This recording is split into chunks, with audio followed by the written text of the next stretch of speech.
Olá, pessoal. Meu nome é Denifer Ferreira, sou farmacêutico e você está no canal Saúde Med. Hoje com mais um vídeo e no nosso tema de hoje vamos começar a falar sobre o tratamento da doença de Graves. A doença de Graves ela tem três linhas de tratamento primário. Nesse vídeo nós vamos falar sobre um deles, que é o tratamento com iodo radioativo. Então já deixa o seu like, se é a primeira vez aqui no canal, já clica no botão para se inscrever e para receber notificação dos próximos vídeos. Antes de começar a falar sobre o tratamento com iodo radioativo, eu quero fazer uma introdução aqui sobre os tratamentos disponíveis. Antes de mais nada, você precisa saber que nenhum tratamento é o ideal para tratar a doença de Graves. Então, a gente tem uma única linha de tratamento, ela não é indicada para todos os pacientes. Então, por isso, existe três linhas de terapia primária, que são a destruição do tecido tiroidiano com iodo radioativo, o bloqueio hormonal com medicamentos antitiroidianos ou a ablação cirúrgica parcial ou total da tireoide. Então, mediante a isso, né, a gente já pode começar a falar um pouco sobre o tratamento com o iodo radioativo. Primeiro de tudo, em quais casos eles são indicados? Para quem ele é indicado nesse tratamento? Então, o iodo radioativo ele é indicado para qualquer paciente acima do limite de idade pré-selecionado. Geralmente, o que é recomendado, isso vai variar de acordo com o protocolo do local onde o tratamento vai ocorrer. Mas geralmente ali a partir dos 15, outros lugares a partir dos 18 anos já é indicado o tratamento com iodo radioativo. Ou seja, o iodo radioativo ele pode ser usado para a maioria dos pacientes, tá? Ele é indicado. Outro outra indicação dele é para pacientes que não respondem aos medicamentos antitireoidianos, que a gente vai ver no próximo vídeo. Nós vamos falar um pouquinho sobre quais são os medicamentos e como é o tratamento com medicamentos, com as drogas antitireoidianas. É indicado também para pacientes com histórico de cirurgia do pescoço ou da tireoide. O motivo do uso do iodo radioativo é porque a incidência de complicações como o hipoparatiroidismo, a paralisia do nervo recorrente é especialmente alta nesse grupo, se uma segunda cirurgia ela for realizada. Também é indicado para pacientes com contraindicações para a cirurgia, como por exemplo em pacientes com doença cardíaca, ou doença pulmonar, ou doença renal grave. E também ele é indicado para mulheres que pretendem engravidar. As pacientes elas têm que aguardar pelo menos 6 meses, né, para ali começar a tentar engravidar, tá? Mas ele é indicado para essas mulheres que querem engravidar.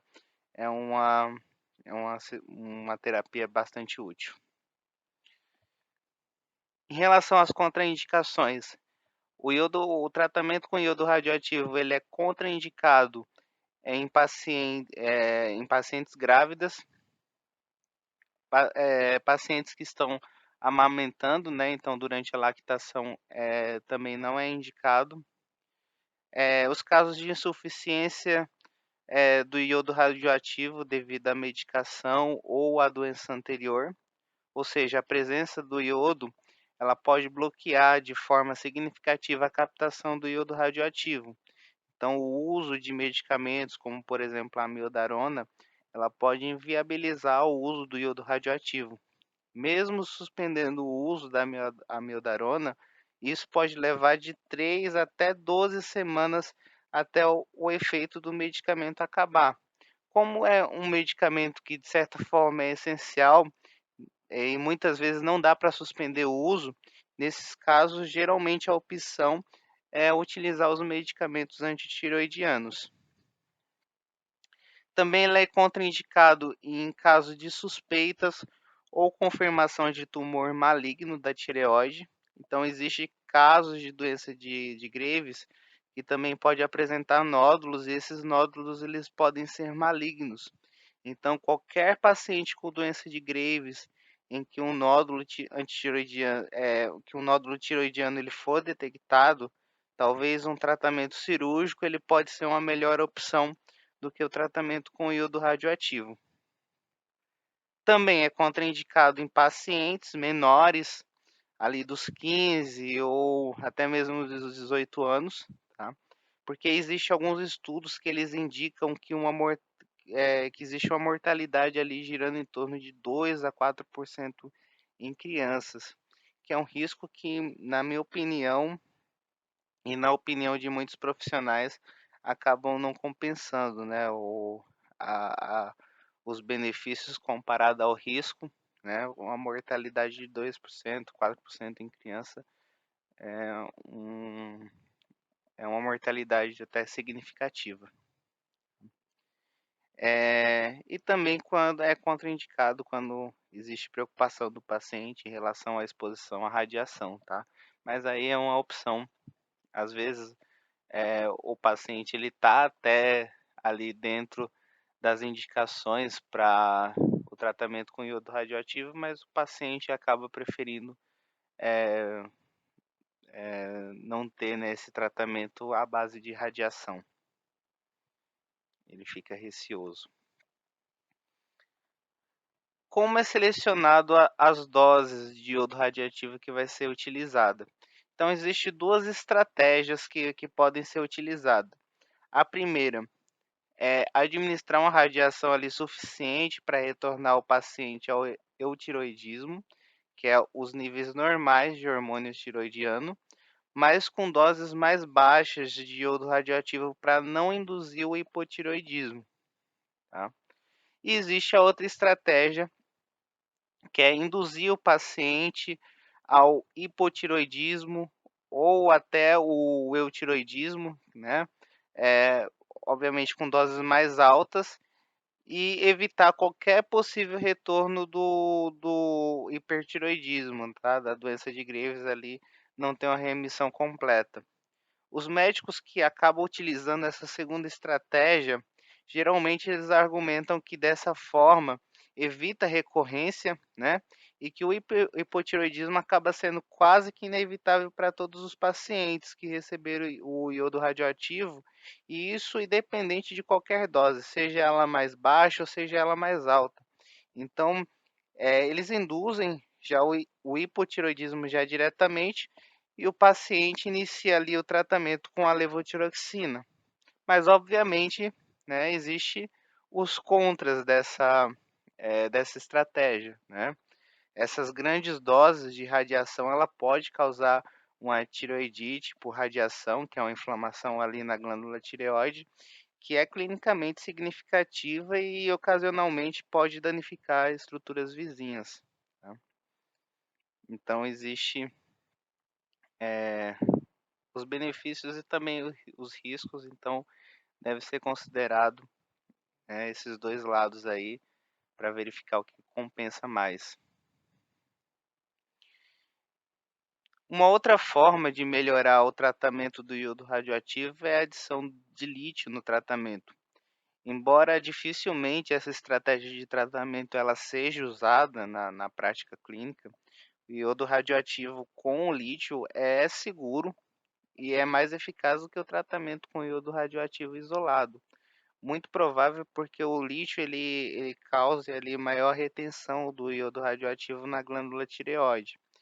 Nesses casos, se for utilizada essa estratégia de tratamento, a recomendação nesse modelo de tratamento, segundo alguns estudos, né, que foram testados esse modo de tratamento, é ali o lítio, né, 900 miligramas por dia de lítio durante 12 dias, começando 5 dias antes do tratamento com o iodo radioativo, e depois é adicionado a prednisona ali numa dose mais ou menos ali de 0,5 miligramas por quilo dia, iniciando no 7º dia após o tratamento com iodo radioativo, e aí progressivamente vai diminuindo a dose ao longo de 2 meses.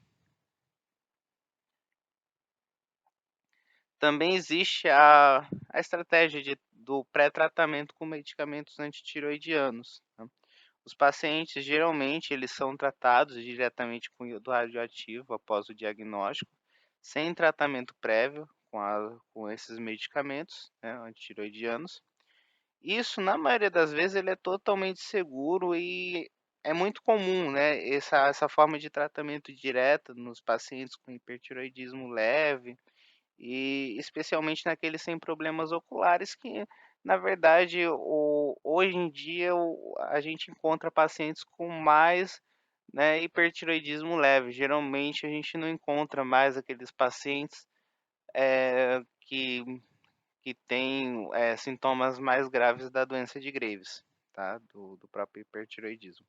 Mas algumas vezes esse pré-tratamento ele pode ser necessário, tá. Então ele é recomendado em pacientes com glândulas grandes, o hipertireoidismo, né, ali num grau grave. Então a terapia com medicamentos antireoidianos, ele reduz os níveis de hormônio tireoidiano e assim age de forma protetora, né, sendo útil, em pacientes com doença arterial coronariana, por exemplo, né, porque em pacientes com doença cardíaca grave, uma quantidade, uma exacerbação ali do hormônio tiroidiano induzido pelo iodo radioativo, ele pode ser grave ou até mesmo fatal, né, pode levar o paciente a óbito.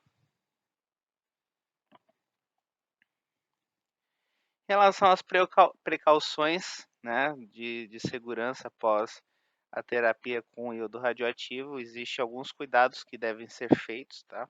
Então os pacientes eles devem receber o aconselhamento sobre as precauções que precisam ser seguidas para evitar exposição excessiva, né, de outros indivíduos pela radiação. Essas orientações elas têm que ser feitas, né, de preferência por escrito para o paciente não esquecer. Então vamos supor aqui que um paciente ele receba ali 20 milicures, né, de radiação. As orientações elas podem, ser as seguintes, né. Então, pacientes eles têm que evitar tempo prolongado em locais públicos por pelo menos um dia, manter a distância ali de mais ou menos 1,80 m de crianças e mulheres grávidas por 2 dias, retornar ao trabalho somente após um dia da terapia, dormir separados cerca de 1,80 m no mínimo, né, de adultos durante 8 dias, dormir numa cama separada de parceiras grávidas, de bebês ou de crianças durante 20 dias, evitar, né, o contato com fluidos corporais, como por exemplo saliva, urina, né, durante pelo menos uma semana. E obviamente, né, doses terapêuticas mais baixas do que 20 milicuries, eles requerem precauções proporcionalmente mais moderadas. Quanto menor a quantidade, né, menos dias ali, vai ser necessário de isolamento, tá. E proporcionalmente, se tiver uma dose maior também vai precisar de um período maior ali de isolamento. E para nós encerrarmos, né, obviamente, toda terapia ela tem a possibilidade de efeitos colaterais, tá. Então os principais efeitos colaterais eles são a exacerbação, transitória dos hormônios tireoidianos. Por isso é muito importante, como a gente já falou, sobre o tratamento um pré-tratamento com os medicamentos antitireoidianos em casos de doenças graves, né, exatamente porque o iodo radioativo acaba, né, liberando uma quantidade ali grande de hormônio tiroidiano, né, e isso, se a pessoa já está com excesso, isso daí pode ser prejudicial, né, para em casos de doenças cardíacas, né, porque ele pode aumentar o batimento, ele pode, aumentar, né, o próprio, o metabolismo daquele paciente, ele acaba aumentando muito na presença de excesso de hormônio tiroidiano. Também outro efeito colateral é que alguns pacientes eles desenvolvem dor leve e sensibilidade sobre a tireoide, mas isso é mais tranquilo. Raramente, mas pode apresentar disfagia, que é a dificuldade ali para engolir, e alguns pacientes desenvolvem queda de cabelo temporária. Porém, a perda de cabelo, ela não está exatamente associada ao tratamento com iodo radioativo, tá? Porque a perda de cabelo, ela também ocorre após a cirurgia. Então, o que significa isso? Que a queda de cabelo, na verdade, é um efeito metabólico e não um efeito da radiação. Então, são esses efeitos colaterais que a gente encontra. E é isso. Semana que vem tem mais vídeo. No próximo vídeo vamos falar sobre o tratamento com medicamentos para a doença de Graves. Se você gostou, deixe o seu like, se inscreva no canal, deixe o seu comentário que é muito importante. E se tiver qualquer dúvida, pode deixar também aqui nos comentários que na medida do possível estarei respondendo, tá?